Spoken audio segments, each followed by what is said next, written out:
রাজ্যে বিপুল জনাদেশ নিয়ে বিজেপি সরকার গঠন করেছে। গতকালেই রাজ্যের মুখ্যমন্ত্রী হিসেবে শপথ গ্রহণ করেছেন শুভেন্দু অধিকারী এবং তার সঙ্গে 5 জন মন্ত্রী হিসেবে ক্যাবিনেট মন্ত্রী হিসেবে শপথ গ্রহণ করেছেন। আমার সঙ্গে রয়েছে রানীবাঁধের বিধায়ক তথা ক্যাবিনেট মন্ত্রী ক্ষুদিরাম টুডু। আমি সরাসরি চলে যাব ক্ষুদিরাম বাবু। প্রথমে এই সময় লাইভে আপনাকে স্বাগত। মন্ত্রী হলেন, প্রথম কি কাজ থাকবে কি বলবেন? জোহার, সবাইকে জোহার জানিয়ে ভালো লাগছে। বিজেপি পার্টি সঠিক মূল্যায়ন করেছে। মোদিজি মূল্যায়ন করেছেন, অমিত শাহ, জেপি নাড্ডা, নীতিন নবীন এবং আমার বর্তমান সিএম শুভেন্দু অধিকারী তারা নির্বাচন করে আমার মতো জঙ্গল মহল থেকে উঠে আসা এক আদিবাসী নেতাকে তারা ক্যাবিনেট মন্ত্রী করেছে। তার জন্য তাদের আমি শতকোটি প্রণাম জানাই এবং আমার উপর তাদের বিশ্বাস সেই কাজ করার জন্য। সেই দীর্ঘদিন ধরে লড়াই আন্দোলন করেছেন, দুবার বিধানসভা ভোটে লড়েছেন, পরাজিত হয়েছেন, এইবারে জয়, তারপরে মন্ত্রী, এই সাফল্যটা কিভাবে দেখছেন? দল ভারতীয় জনতা পার্টি দল তারা নেতাকে নির্বাচন করেছেন এবং আমার এলাকার মানুষ তারা জয়ের রথকে এগিয়ে নিয়ে গেছে এবং বিপুল ভোটে তারা জয়লাভ এনে দিয়েছে।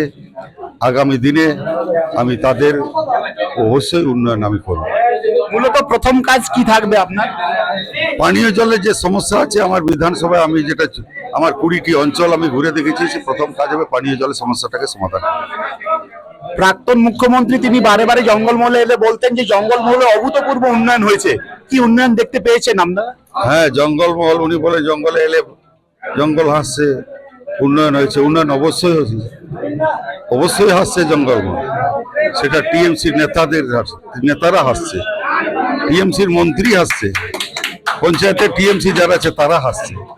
তারা এক সময় ভাঙ্গা সাইকেলে চড়তো, এসবেস্টার বাড়িতে বসবাস করতো, তারা এখন তাদের দেখবেন দামি দামি গাড়ি, মোজাইক করা বাড়ি, দোতলা, বাজারে তাদের জায়গা কেনা আছে, বাড়ি আছে। অতএব তারা হাসছে। গরিব মানুষ, খেটে খাওয়া প্রান্তিক মানুষ তারা হাসেনি। তার জন্য এখনো পর্যন্ত ওই জঙ্গলমহলে জল, তারা পানীয় জলের সমস্যায় ভুগছে। স্কুলের সমস্যা, আদিবাসী টিচার নেই, এই সমস্যার কি সমাধান হবে? আমরা এসএসসি চালু করব। ভারতীয় জনতা পার্টি সরকার এসএসসি চালু করে শিক্ষক নিয়োগ করে তার সমস্যাটাকে সমাধান করবে। রাজ্যের মুখ্যমন্ত্রী তিনি আরো বলতেন যে জঙ্গলমহল মানে একটা অভূতপূর্ব উন্নয়ন, তাহলে সেখানে কি আদিবাসীদের কোথাও হাতের পুতুল করে রাখা হয়েছিল? হ্যাঁ, উনি পুতুলেই তো, উনি ধামসামদল দিতেন আদিবাসীদের জন্য। ধামসামদল সবসময় উনি অ্যালটমেন্ট করতেন। মেলা খেলা যেটা হতো না, প্রথম ডিস্ট্রিবিউশন হতো মন্ত্রী এমএলএদের মাধ্যমে ধামসামদল দাও আদিবাসীদেরকে। ওরা নাচুক যত পারো, সেখানে স্কুল বন্ধ করে দাও, হোস্টেল বন্ধ করে দাও, ওরা যেন শিক্ষার থেকে বঞ্চিত হয়।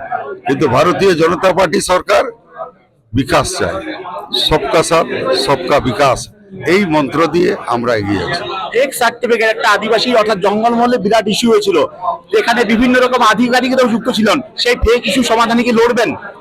প্রথমে আমি এই ফেক এসটি সার্টিফিকেটটা যেসব আধিকারিকরা যারা ইস্যু করেছে এবং যারা এই সুবিধা ভোগ করছে তাদেরকে আমরা বহিষ্কার করব।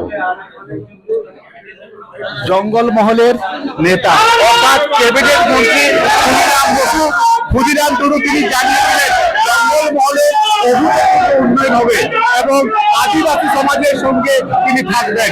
বাঁকুড়া থেকে মনোজ কর্মকার, এই সময় অনলাইন।